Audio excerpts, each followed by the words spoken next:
Estamos dando início a mais um programa da série Arte Agora, aqui no canal Arte Agora, e hoje eu converso com o jornalista, ensaísta e documentarista Joaquim Vieira, um intelectual português que tem uma longa carreira no mundo da arte e da cultura, e nós vamos conversar sobre ele e sobre a atividade dele.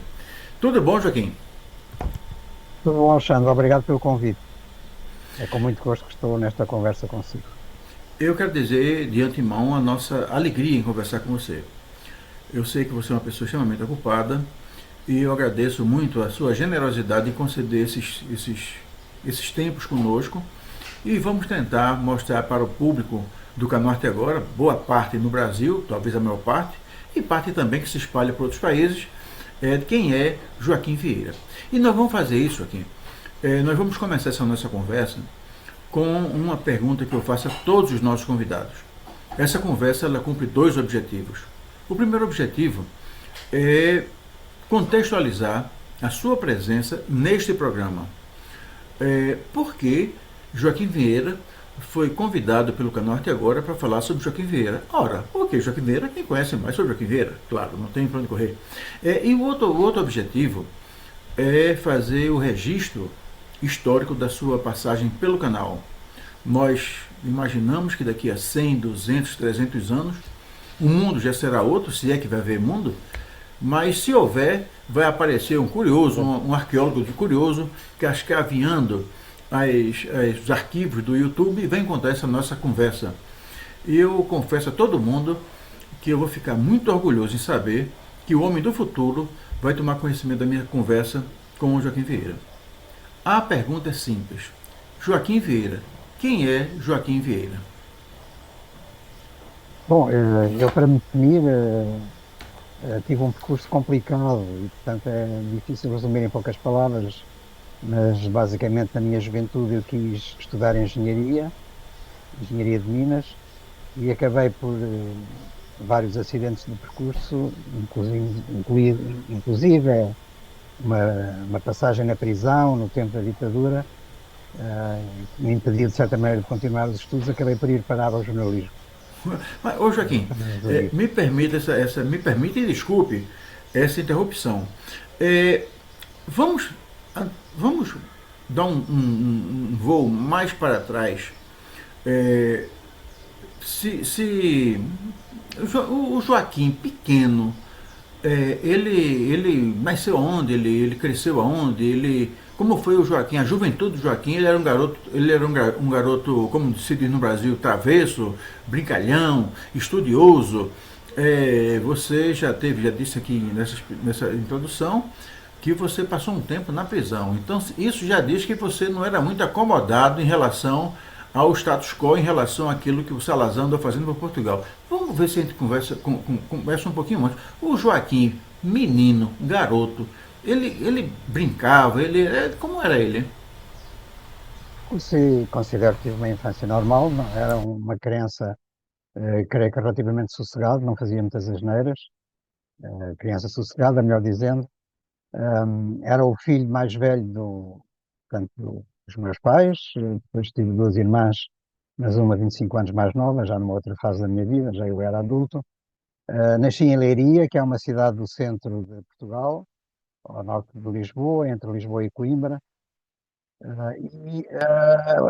Acontece que meu pai sendo um comerciante, nem tendo estudos muito desenvolvidos, tinha uma biblioteca porque gostava muito da leitura, prezava muito a cultura, achava que era importante estar informado, saber de pintura, saber de música, etc. E eu beneficiei muito dessa biblioteca do meu pai desde criança e tenho essa memória muito presente sempre, porque ia para a biblioteca, consultava os livros e lia tudo o que podia. E eu acho que esse contexto foi determinante para orientar depois a minha vida. No entanto, por razões práticas, quis seguir, quando fui para a universidade tinha que ser noutra cidade, não podia ser em Leiria, porque não havia universidade, e eu optei por ir para Lisboa, embora os meus pais quisessem que eu fosse para Coimbra, porque Coimbra era mais próxima de Leiria, mas eu achava que Lisboa era mais cosmopolita e, portanto, preferia optar por Lisboa e não por Coimbra. E Coimbra era você, um pouco provinciana. e você inicialmente você foi estudar engenharia de Minas. Não é? exatamente, É, e fui estudar engenharia para essa Lisboa. opção da engenharia decorreu de alguma preferência, de algum. O que foi que levou você a. Eu faço essa pergunta assim, com muito orgulho, né? Porque, como você sabe, eu sou engenheiro e toda vez que eu vejo um engenheiro ilustre eu fico muito feliz. Né? Então, o que foi que levou você a Não querer acabei o curso. inicialmente a estudar engenharia?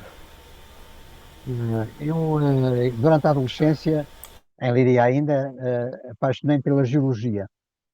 Era a ciência que mais me fascinava. Simplesmente estudar o curso de geologia que existia em Portugal não garantia grandes saídas profissionais, a não ser professor, no ensino secundário. Eu ambicionava outra coisa e, portanto, fui para um curso, que tinha que ver de alguma forma com a geologia, porque era Minas, mas era engenharia, portanto, a engenharia poderia assegurar outro tipo de saídas profissionais mais interessantes. Mas não abandonei o lado mais apaixonado pela música, pela literatura, pela arte de uma forma geral e, portanto, tentei fazer as duas coisas em paralelo. Quando fui para Lisboa, vim para Lisboa, melhor dizendo, porque eu depois continuei a viver sempre em Lisboa. Frequentava muito concertos, por exemplo, aproveitava para ver todas as exposições que pudessem existir, que eu achasse interessantes. Continuava a ler muitos livros que não tinham a ver com os meus estudos, e, portanto, sempre fui preenchendo, acumulando esse tipo de informação, de conhecimento, que não tinha só a ver com engenharia. Ao mesmo tempo, isso também foi herdado do meu pai. Eu tinha uma atitude muito intransigente contra a ditadura. Salazar, na altura já não era Salazar, Salazar tinha saído do poder, que caiu de uma cadeira em 1968 e ficou incapacitado para continuar a governar, mas sucedeu-lhe no quadro da ditadura o Marcelo Caetano, que era também lente de direito, professor de direito, portanto, tal como o Salazar, e portanto eu vivi esses tempos mais políticos no tempo de Marcelo Caetano, que não alterou substancialmente, não alterou grande coisa em relação às características da ditadura no tempo de Salazar. Houve algumas alterações, mas que considero, e as pessoas de uma forma geral consideram, e os historiadores, que foram mais alterações de cosmética do que alterações de fundo. E nesse quadro, enquanto estudante, eu também desenvolvi algumas atividades contra a ditadura e foi por isso que acabei por ser preso 4 anos depois de entrar para a universidade. 4 anos preso? Estive 4 anos depois de entrar para a universidade. Eu estive Sim, um ano sim, e meio sim. preso. Sim, ok. Veja Ah, bem, e, para quem já portanto, experimentou a prisão, sabe que 1 ano e meio de preso equivale a uma eternidade, né? Especialmente é quando as verdade. pessoas não cometeram crime, né? E não era o caso Sobretudo do Joaquim, era um. o choque inicial para um jovem de 21 anos, que era a idade que eu tinha na altura, o choque inicial é terrível, é traumático, porque eles também em isolamento total. Quer dizer, E portanto só. quer dizer, você foi preso, ficou numa solitária, que é uma forma de Exatamente. tortura, e apenas porque você discordava da ditadura. Quer dizer, isso é uma. Quem cometeu o crime foi quem lhe prendeu. Não foi? Claro que você não tinha crime nenhum, você tinha um sonho de liberdade, um sonho de construção de mundo democrático. E isso Claro. aumenta ainda mais, Joaquim, o nosso orgulho e a nossa satisfação em ter essa conversa com você.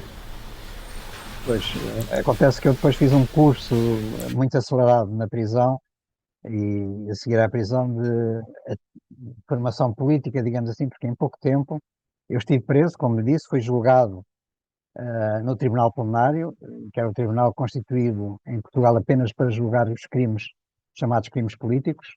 Fui condenado. Quando terminei a pena, corri o risco de vir a ser preso outra vez, e então optei por me exilar para não ser preso.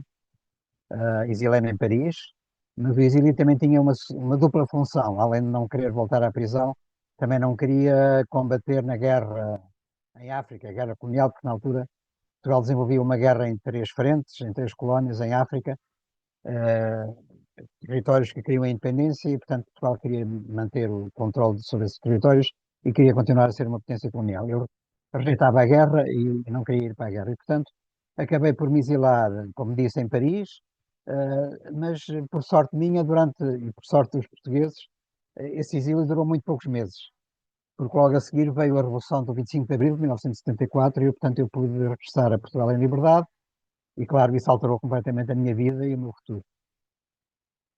E foi nesse quadro, já agora, que eu depois, logo a seguir ao 25 de Abril, estudei jornalismo e voltei a Paris para estudar jornalismo. Tinha interrompido os estudos, mas podia continuar a estudar engenharia para acabar o curso.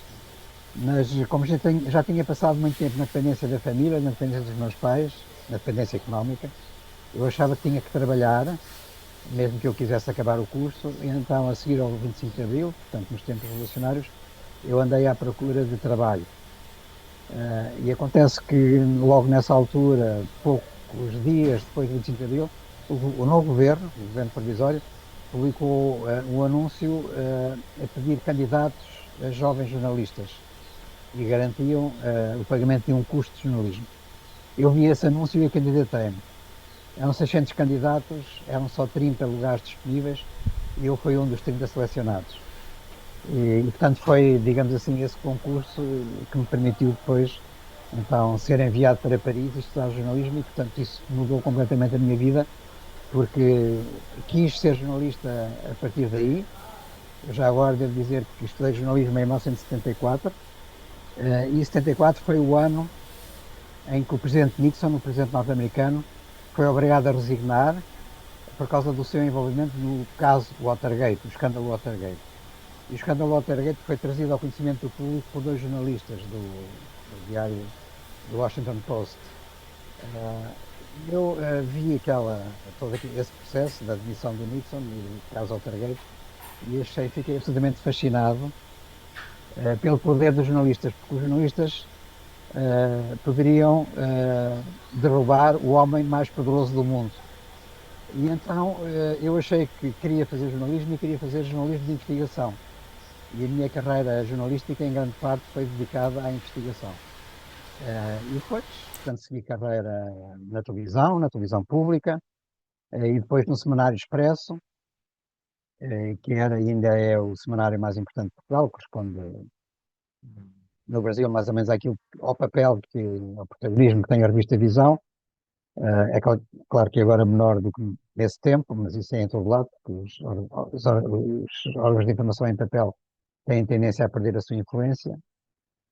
E depois de sair do Expresso, já nos anos 90, comecei a dedicar-me à escrita de ensaio. Publiquei uma série de 10 livros sobre a história de Portugal no século XX, através da imagem, que era um livro por cada década. Isso teve um grande sucesso editorial.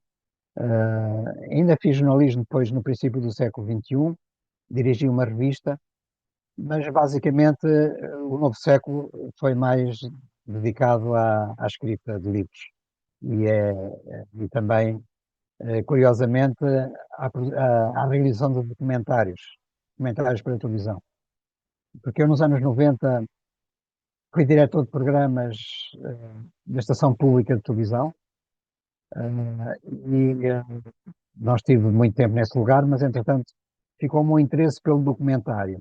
O documentário entendo como uma espécie de extensão do trabalho jornalístico, que é também informação, mas não é informação através da escrita, é informação através da imagem.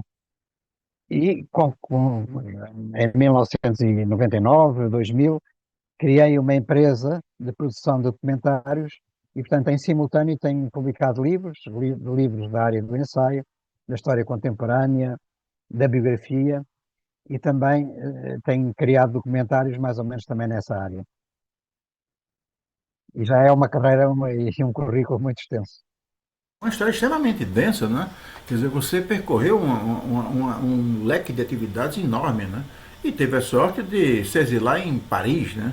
Exilar em Paris é sempre melhor exilar em Paris do que exilar em outro lugar que não tenha o encanto de Paris. Mas, Joaquim, você com essa sua experiência, você tem vivido você seguramente viveu algumas experiências traumáticas. E uma delas, me parece, se eu estiver enganado, por favor, me corrija, é o advento das fake news.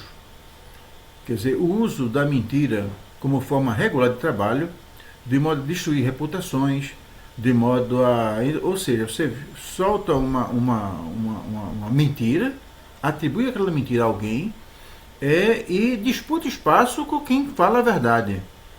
Ou seja, existem documentaristas sérios que fazem registros sérios, registros históricos, que passam a sofrer a concorrência de pessoas que fazem aparentemente coisas semelhantes, só que trabalhando com mentira.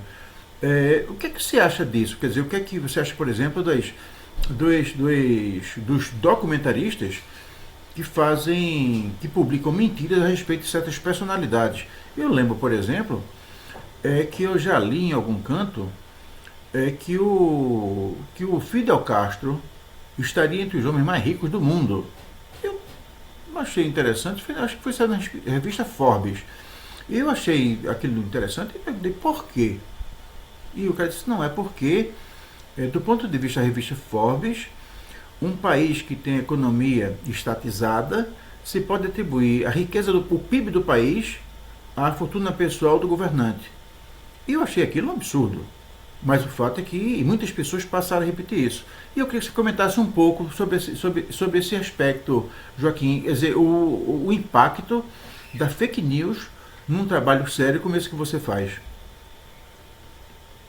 Fake news concorrer não só com os comentaristas, mas com todos os jornalistas, porque roubam um espaço de atenção que antigamente era ocupado pelos jornalistas e que agora é partilhado com toda a gente que produz esse tipo de informação, entre aspas, que não é informação, eu diria que é mais entretenimento, sem qualquer respeito pela verdade e com a intenção malévola de difamar e de criar falsas narrativas, falsas ideias, falsos factos, com determinada intenção política, portanto não é inocente. Um jornalista pode receber uma informação errada e publicar porque não verificou, porque foi enganado intencionalmente, mas ele próprio foi vítima, digamos assim, de certa forma, de uma falha de comunicação. Agora, estas pessoas que produzem as fake news produzem intencionalmente, sabendo que são fake news, sabendo que aquilo não existe, que é uma invenção e que tem um determinado propósito de obter um objetivo político. E o que acontece é que isto existe por causa da comunicação digital, e nós, com o advento da comunicação digital, é uma coisa que não podemos de forma nenhuma parar, porque esse é o futuro da comunicação. O papel praticamente terminou ou vai terminar, a informação em papel. E, portanto, os jornalistas ou se adaptam ou morrem. Isto é um bocado como aos dinossauros.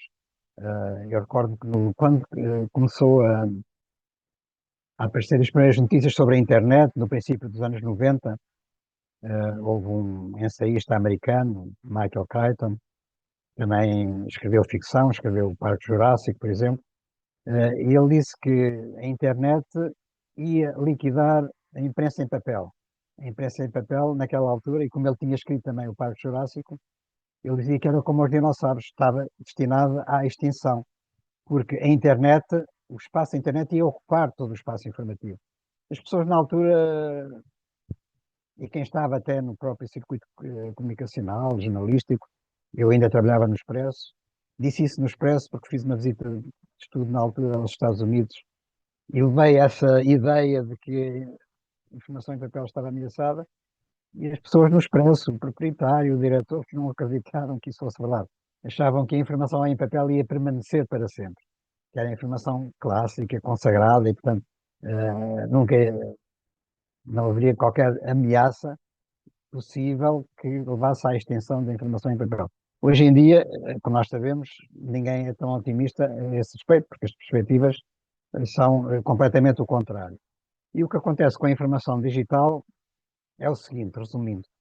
No tempo do jornalismo clássico, dos meios de informação convencionais, e estou a falar não só do papel, mas também da televisão, das rádios, havia os emissores de informação, portanto, aqueles que criavam as notícias, os eventos, havia os setores da informação, que eram o público em geral, os leitores, os espectadores, os ouvintes, e depois havia os intermediários, que eram jornalistas que recolhiam a informação nos centros, nos meios onde era produzida, e depois trabalhavam essa informação e comunicavam essa informação ao público, às pessoas. O que acontece é que com o digital, todas as pessoas participam no circuito da comunicação como produtores de informação e como mediadores. Portanto, o papel do jornalista foi muito marginalizado a partir do momento em que temos uh, o advento digital, porque toda a gente está nas redes sociais, toda a gente produz memes, produz todo o tipo de vídeos, pequenos, grandes, médios, falso, recorre à inteligência artificial, portanto inventa coisas, inventa factos, inventa imagens, e qualquer cidadão tem a possibilidade de fazer isso, e portanto desapareceu um bocado aquele circuito clássico da comunicação do intermediador, do mediador, de quem produzia a informação, de quem recebia a informação, e portanto isto criou uma intoxicação de comunicação entre toda a gente, para toda a gente. O que acontece é que o dia só tem 24 horas e, portanto, as pessoas nessas 24 horas têm que dedicar as horas à sobrevivência, aos filhos, à casa, à família, ao trabalho, aos transportes, e depois fica um bocado para a comunicação. E esse bocado que antigamente era dirigido, digamos assim, a receber informação dos órgãos de informação convencionais, hoje em dia é mais passado no telemóvel a receber todo o tipo de comunicação e eu diria que 90% dessa comunicação não é produzida por jornalistas credenciados, é produzida por outras fontes, outros emissores de informação e aí vêm todas as fake news. E, portanto, estamos numa situação em que existe, de facto, muita intoxicação informativa e as pessoas são envenenadas por informação que não é autêntica. Isto tem implicações gravíssimas ao nível até das próprias opções políticas, porque as pessoas votam muitas vezes e formam a sua opinião de acordo com esse tipo de informação, entre aspas, que vão recebendo, de fake news. E nós tivemos esse fenómeno nas eleições americanas, nas eleições brasileiras, no tempo em que Bolsonaro foi eleito, por exemplo, no tempo em que Donald Trump foi eleito pela primeira vez, quando tivemos o Brexit também na Grã-Bretanha, estamos a falar de 2016, 2018, portanto, segunda metade dos anos 10 do século XXI, e isso alterou por completo o panorama. Portanto, agora estamos bombardeados por este tipo de coisas e é muito difícil porque as pessoas, os cidadãos, o cidadão comum, não tem a literacia, digamos assim, para conseguir distinguir aquilo que é verdadeira informação e falsa informação. E isto tem tido consequências diabólicas. Por exemplo, aqui na Europa, onde eu vivo, e é uma fonte de preocupação para muita gente, eu inclusive, nós temos uma ascensão da extrema-direita, que não existia desde os tempos do fim da Segunda Guerra Mundial, e a extrema-direita pode vir a ganhar eleições em vários países. Eu estou a falar da Espanha, mas estou a falar ainda com mais intensidade da França, da Alemanha, que são os eixos da União Europeia. E, portanto, se isso acontecer, isso vai dar cabo de tudo aquilo que nós conhecemos, todo o quadro civilizacional em que nós nos inserimos, pode vir a destruir a própria União Europeia. E, portanto, isso vai ser terrível. Nós temos uma ameaça de poder, mais tarde ou mais cedo, a vir a ter a guerra com origem na Europa. Eu recordo que a Europa foi a origem das duas únicas guerras mundiais que nós conhecemos, que a humanidade conheceu. E, portanto, a Europa é um continente à partida muito instável. A União Europeia trouxe estabilidade e trouxe um período que já vai para 70 anos de paz. Farão 70 anos para o ano que vem, em 2017, de paz no espaço comunitário, no espaço da União Europeia. Se nós recuarmos até à Idade Média, a Europa nunca conhecia um período de paz tão prolongado como agora com a União Europeia. Não só de paz, como de prosperidade, de crescimento, de bem-estar das pessoas.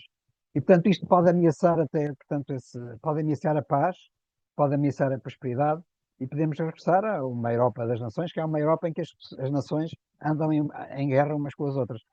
Portanto, é muito preocupante tudo o que se está a passar com a questão das fake news. Voltando àquilo que era a pergunta inicial do Alexandre.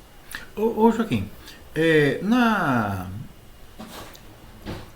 a realidade brasileira, ela não é muito diferente da realidade do mundo. Cada povo tem as suas peculiaridades, mas existem algumas coisas que se reproduzem. E você falou em duas coisas que são fundamentais para a nossa conversa, essa conversa tão produtiva e tão esclarecedora. Um é o papel daquele que não é jornalista produzir notícias. Porque todo mundo hoje tem uma câmera de televisão no seu celular, no seu telemóvel, né? Tem a câmera, eles gravam, eles publicam. E por outro lado, esse mundo digital, esse mundo que é marcado pela conectividade, dá muita rapidez à transmissão das informações, sejam elas verdadeiras ou sejam elas criadas por alguém com objetivos que não sejam os melhores. Recentemente, no Brasil, essa semana agora, aconteceu um fato muito interessante, o que conecta fatos igualmente recentes, mas que não são, que aparentemente deveriam ser distintos.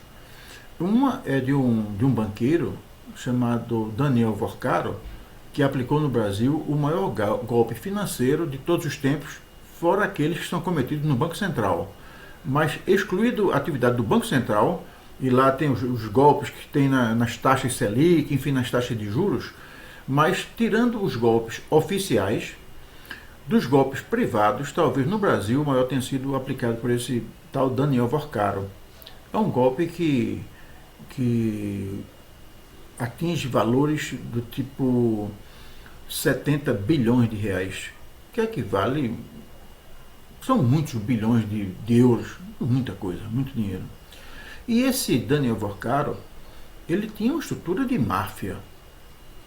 Ele tinha, por exemplo, contratado a peso de ouro um cavalheiro chamado Luiz Felipe Mourão, que era contratado para ser o sicário, era o sicário do grupo. Todo mundo sabe que sicário é um matador de aluguel. E por ser chamado de sicário, ele passou a ser chamado de sicário, e como se o sicário deixasse de ser a profissão e passasse a ser o codinome dele, o apelido dele. Então, no entorno do Daniel Vorcaro, havia um sicário.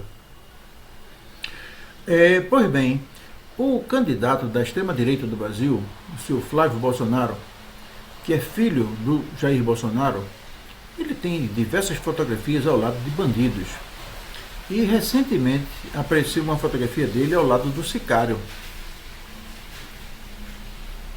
Fotografia esta que foi tirada por uma pessoa que não era jornalista, mas estava lá, achou interessante aquela dupla junto e conseguiu registrar na câmera de um celular a presença juntos do sicário, que é o bandido Daniel Vorcaro, com o principal candidato da direita no Brasil, que é o Flávio Bolsonaro. Pois bem, o Flávio Bolsonaro primeiro negou, não conheço ele. Depois ele admitiu que aquela fotografia pudesse ser uma montagem a partir do uso da inteligência artificial. Ou seja, do mesmo jeito que a inteligência artificial foi usada por ele próprio para produzir fake news, foi evocada por ele para desfazer uma fotografia real, alegando que tinha sido feito por fake news. E isso é uma coisa muito grave. E tudo isso eu falei para evocar uma situação que ocorreu no Brasil o ano passado. O Congresso brasileiro apresentou uma lei que tornava crime a mentira. Criminalizava a mentira. E a extrema-direita disse que não.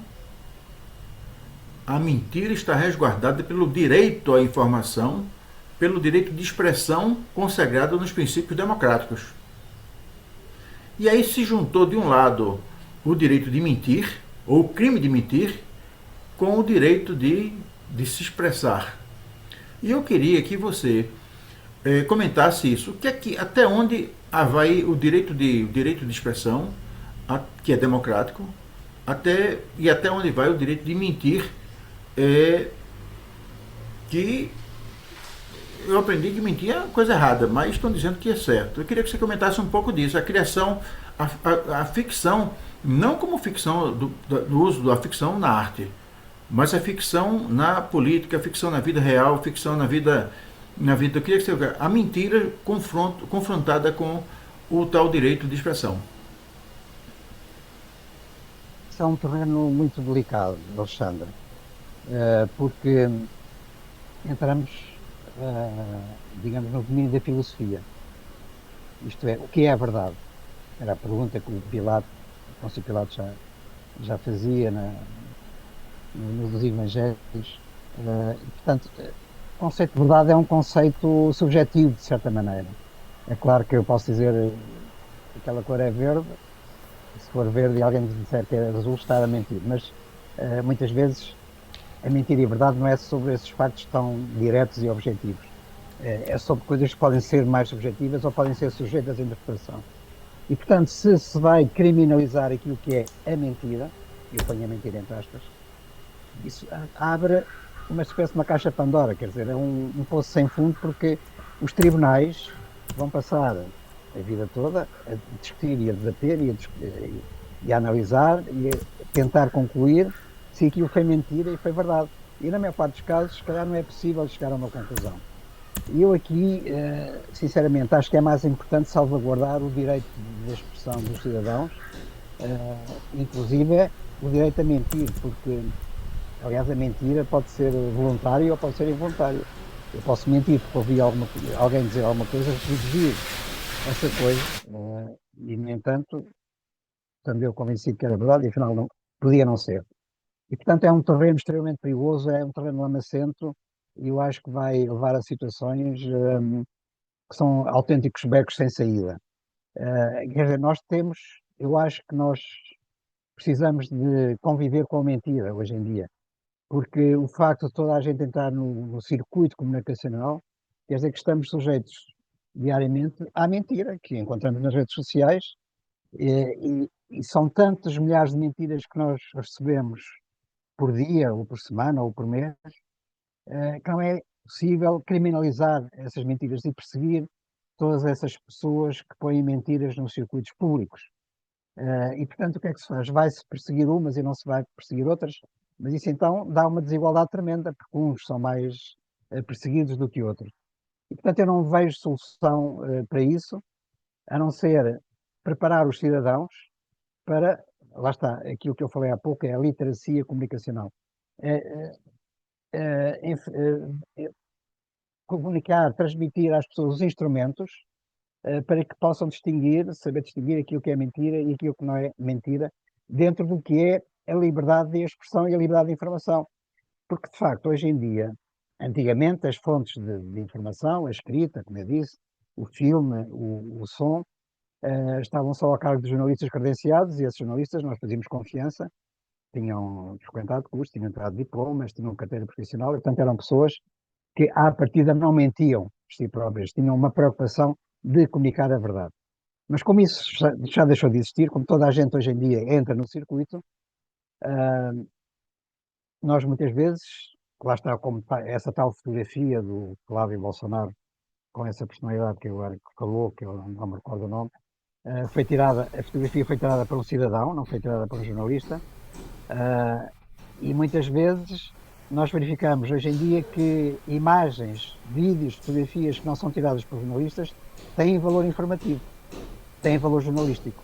Agora, é preciso é que haja instrumentos, e existem, que tecnicamente consigam distinguir se aquela fotografia é autêntica ou não é. Isso hoje em dia é possível. É possível, por exemplo, tecnicamente, saber se um vídeo foi produzido por inteligência artificial ou o vídeo é verdadeiro. É possível, por exemplo, geolocalizar os vídeos. Muitas vezes publica-se um vídeo e diz, isto aconteceu na guerra da Ucrânia, a Rússia, não sei o quê, a Ucrânia, ou aconteceu em Gaza, porque os israelitas bombardearam, ou porque no Irão houve este navio que foi afundado, mas foram os americanos, foram os iranianos, e portanto nós temos aquela imagem, temos o vídeo, temos a fotografia, e é importante para nós saber distinguir se aquilo é autêntico ou não. E portanto há formas técnicas de apurar se de facto o vídeo existiu, se foi filmado naquela data, e se a localização está correta. E é importante, muitas vezes, de facto, fazer essa distinção. É claro que os próprios políticos, que eles usam e abusam da inteligência artificial e das fake news, quando aparecem notícias, imagens, que são embaraçosas e incómodas para eles, têm a tendência para rejeitar, dizendo que isso é fake news e que é inteligência artificial. Mas é possível provar se é ou não. E estamos sujeitos a isso e, portanto, qualquer cidadão, de facto, pode ser, de certa forma, um jornalista, se quisermos. Agora, a informação que esse cidadão produz devia ser depois validada por autênticos jornalistas. E isso, por isso é importante que os jornalistas credenciados continuem a existir, mesmo nesta ecologia, neste ambiente informativo tão distinto do que era aquilo que existia há 30 ou há 40 anos. Perfeito. Joaquim, nós sabemos que na ambiência de guerra, a primeira vítima é a verdade. Quando existem forças beligerantes, eles matam a verdade e cada um está da sua própria narrativa. E me parece que as relações entre grupos adversários, todos eles estão sendo tratados como ambientes de guerra. E cada um faz a sua própria narrativa. Um exemplo mais próximo da América do Sul é o caso da Venezuela. O governo Trump evocou uma narrativa para tentar justificar o fato dos Estados Unidos intervirem no assunto interno da Venezuela, e o desenrolar da história vem provando que a argumentação usada pelos Estados Unidos era uma argumentação falsa. Tanto assim que o preposto norte-americano para ficar no poder não foi alguém da oposição, e sim alguém do próprio governo ter sido eleito. Então isso desmoraliza a tese da eleição falsa. Porque se era falsa, ele estava tão... Né? Depois, eles não conseguem concluir a apresentação de provas contra o presidente Maduro lá nos Estados Unidos. Ou seja, é uma guerra de narrativas. O governo Maduro tem umas narrativas, o governo Trump tem outras narrativas e os simpatizantes de ambos os lados também têm suas narrativas. E nessa guerra de narrativas, naturalmente leva vantagem aquele que tem maiores recursos. E tudo isso leva a crer que a sociedade pensante, ela fica diante de um quadro de muita dificuldade, porque vai ser difícil a gente saber quem tem razão.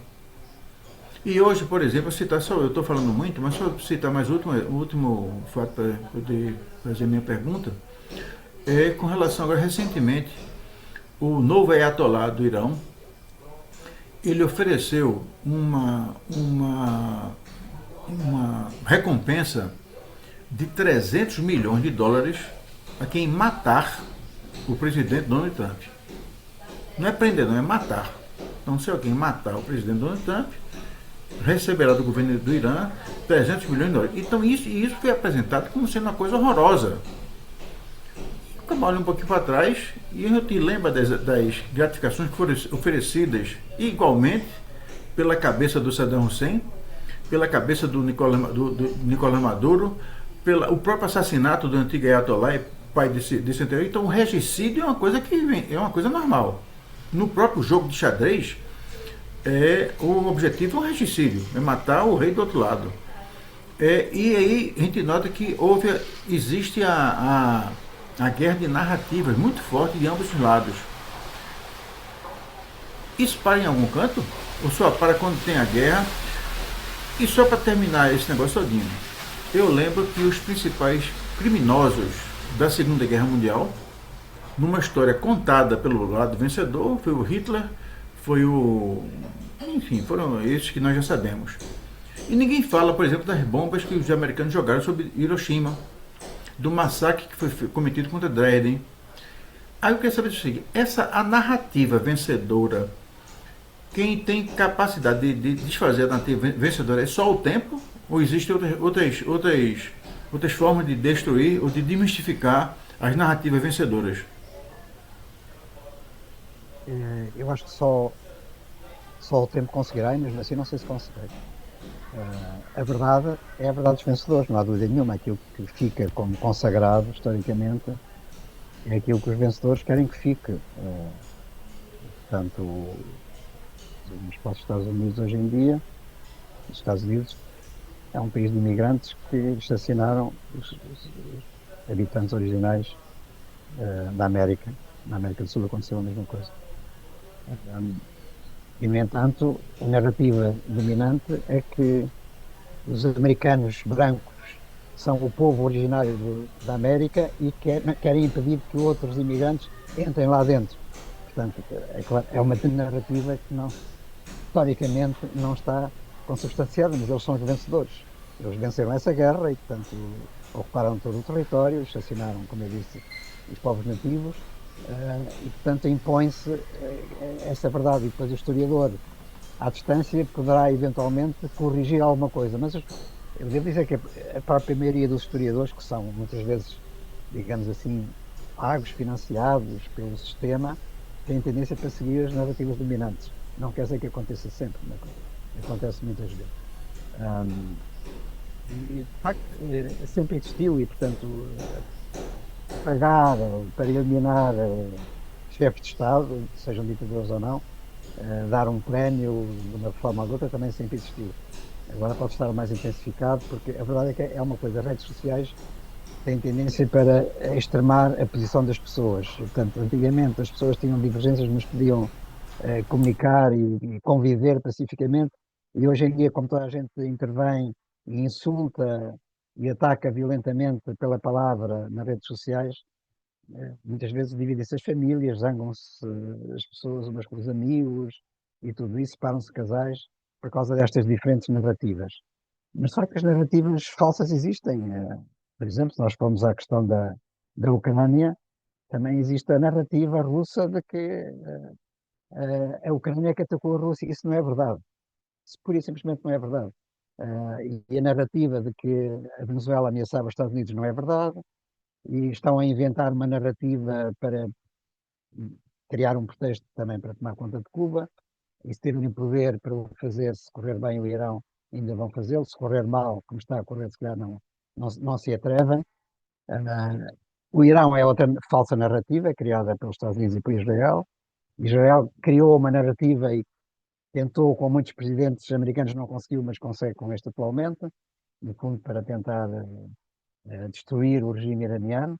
E, portanto, tudo isto viola leis básicas internacionais. E eu acho que o problema é que há muitas ilegalidades que são cometidas nisto tudo, que é uma violação da Carta das Nações Unidas. Nós temos uma ordem internacional que está consagrada minimamente a partir da Segunda Guerra Mundial. E se essa carta fosse respeitada, não teria havido a invasão do Iraque, por exemplo, não teria havido esta agressão ao Irão, não teria havido a intervenção americana na Venezuela, a Rússia teria que recuar na Ucrânia, Israel não bombardeia, não arrasaria Gaza como arrasou, não invadiria o Líbano como está a invadir também, e portanto tudo isto são violações da lei internacional. Mas lá está, não há força para impor o respeito pela lei internacional, porque os vencedores, aqueles que têm o poder, os que têm as armas, é que, no fundo, determinam aquilo que são as relações internacionais e estão ignorando, não querem saber, violam a lei internacional. O Netanyahu tem um mandado de captura do Tribunal Penal Internacional por crimes de guerra. Putin tem um mandado de captura também do Tribunal Internacional, Penal Internacional por crimes de guerra. E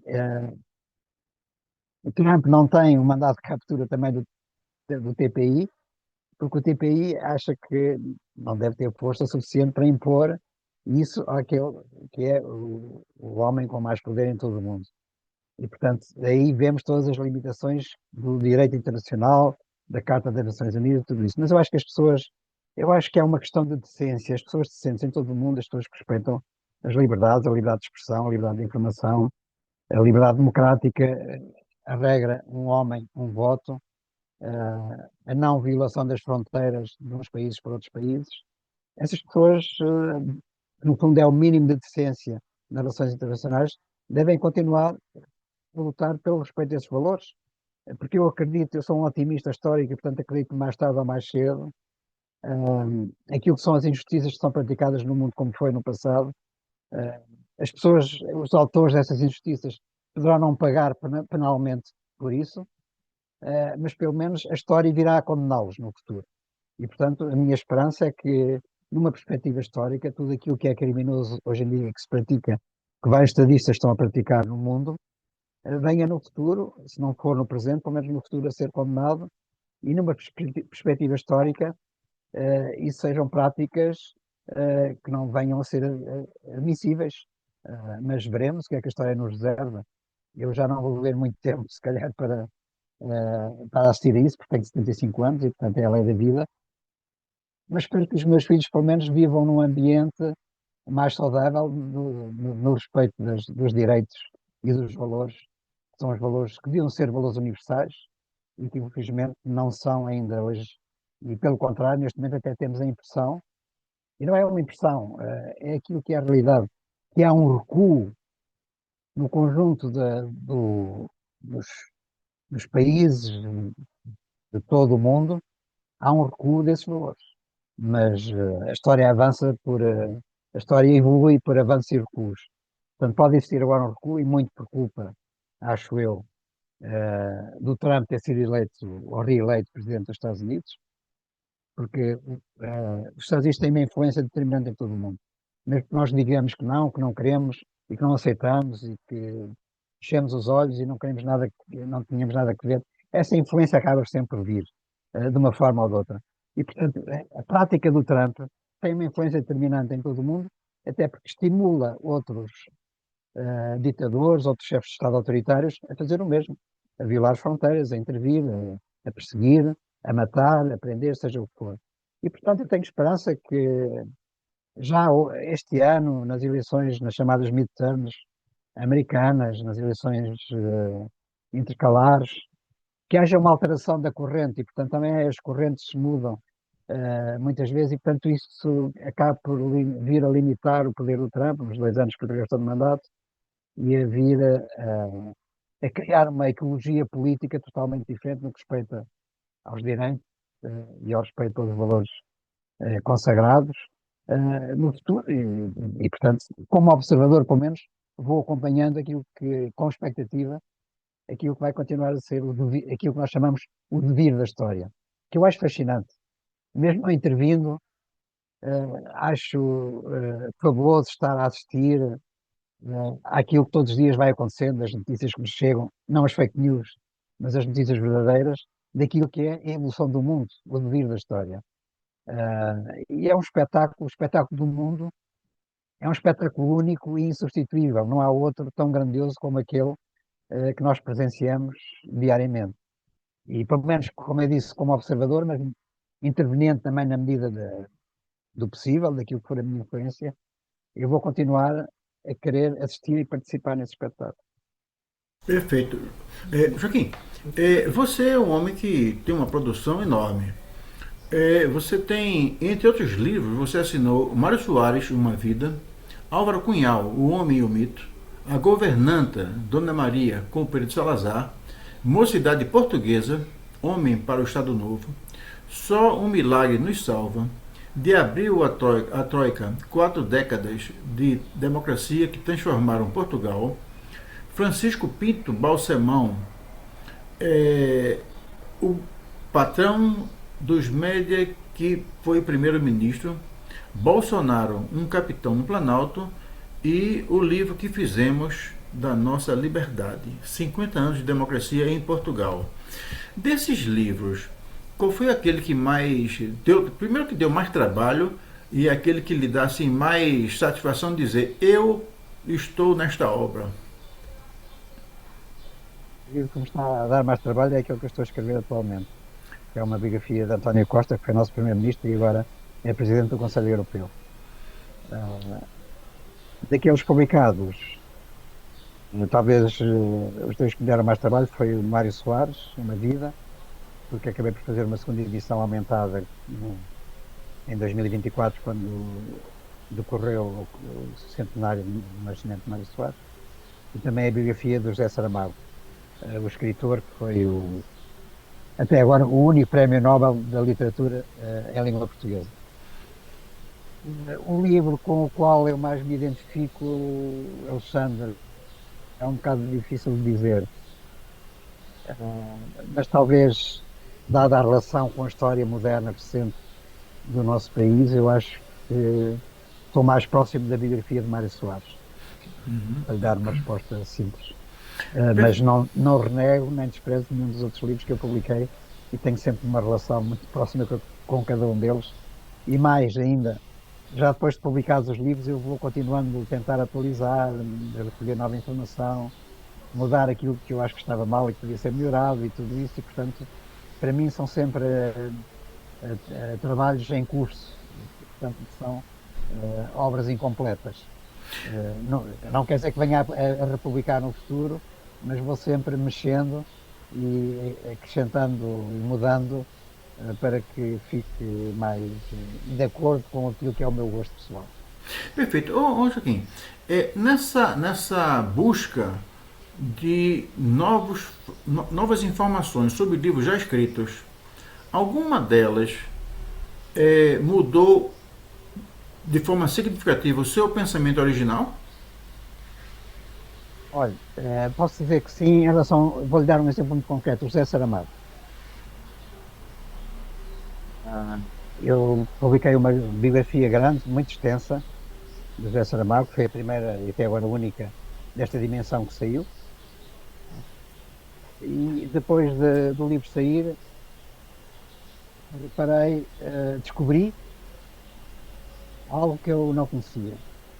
O José Saramago, isto para resumir uma história que é bastante complexa, o José Saramago era um escritor relativamente modesto e pouco conhecido até finais dos anos 70, portanto, até 1980. Já tinha publicado algumas coisas, mas a escrita não era sequer a sua profissão principal. Eu tinha sido editor, tinha estado nos jornais, tinha sido diretor de um diário, de um jornal diário, o Diário de Notícias em Portugal, na altura do nosso processo revolucionário em 1975. E a forma como ele exerceu essa direção foi muito controversa, muito polémica. E depois, finalmente, depois dessa experiência que não correu bem, ele foi afastado desse jornal e resolveu dedicar-se à escrita e foi passar uns tempos no Alentejo. O Alentejo corresponde talvez no Brasil àquilo que é o Nordeste, portanto uma terra de agricultura intensiva, sobretudo muita agricultura e muita miséria, em que os trabalhadores agrícolas sempre viveram tradicionalmente com muitas dificuldades e foram vítimas de uma forte exploração daquilo que eram os proprietários da terra. E o José Saramago passou uns tempos em casa na família alentejana, de trabalhadores, e recolheu informação que o levou depois a escrever um livro que saiu em 1980 chamado Levantado da Terra. Levantado da Terra é uma crónica das dificuldades, das agruras dos trabalhadores alentejanos ao longo de todo o século XX. É um relato bastante impressionante. Mas o que marcou essa obra do José Saramago foi a introdução de um estilo de escrita que não era o dele, até essa altura, que ninguém praticava em Portugal. É um estilo de escrita totalmente diferente, com parágrafos muito longos, com uma pontuação muito escassa, que, digamos assim, acompanha um pouco aquilo que é a oralidade, aquilo que é o pensamento das pessoas. É uma espécie de expressão do pensamento levado à escrita. E, portanto, não é, digamos assim, a escrita convencional que nós conhecemos. Foi usado, por exemplo, nas obras do James Joyce, no Ulisses, sobretudo, naquele monólogo final da Molly Bloom, quem leu o Ulisses sabe o que é que eu estou a falar, mas também alguns livros do William Faulkner, por exemplo, o escritor norte-americano. Mas isso, de facto, o que acontece é que o Saramago criou um estilo próprio, porque isso, digamos, esse estilo não era usado permanentemente por outros escritores, só pontualmente, e o Saramago passou a usar isso do princípio ao fim dos livros. E depois, a partir disso, houve outros. Houve o Memorial do Convento, por aí fora, depois, já nos anos 90, o Ensaio sobre a Cegueira. E, portanto, o Saramago depois, com esse estilo de escrita, que foi considerado muito original, e também, não só por isso, mas também pelos temas que ele abordou nos livros, Digamos, foi a conjugação dessas duas coisas que o levou a ganhar o Prémio Nobel em 1991.